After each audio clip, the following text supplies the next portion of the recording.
بسم اللہ الرحمن الرحیم۔ والتین کی قسم، زیتون کی قسم، طور سینا کی قسم اور امن والے شہر کی قسم۔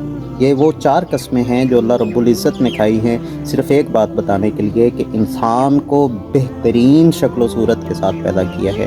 انسان کی بناوٹ بہترین بناوٹوں میں سے ایک بناوٹ ہے۔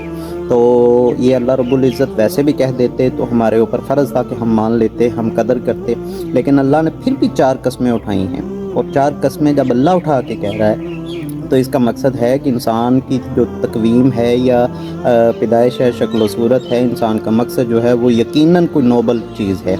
تو اس لیے گریز کیجیے کہ کسی کی شکل پہ لعنت کرنے سے، کسی کے کردار پہ، کسی کے رنگ پہ، کسی کے چہرے پہ، کسی کے جسمانی بناوٹ پہ، کسی کی معذوری کے اوپر تنقید کرنے سے پہلے یہ سوچیے کہ اللہ نے 4 قسمیں کھا کے کہا ہے کہ لَقَدْ خَلَقْنَا الْإِنسَانَ فِي أَحْسَنِ تَقْوِيمٍ، انسان کو بہترین شکل و صورت کے ساتھ پیدا کیا ہے۔ تو اللہ کی قسموں کا ہم مقابلہ نہیں کر سکتے، تو گریز کیا کریں رنگ و نسل کے اوپر بنا پر فرق کرنے سے، کسی کی شکل کے اوپر آبجیکٹ کرنے سے، کسی کی شکل کا مذاق اڑانے سے، کسی کی بناوٹ کا مذاق اڑانے سے۔ اللہ تعالی ہم سب کو ہدایت کاملہ عطا فرمائے، آمین۔ السلام علیکم۔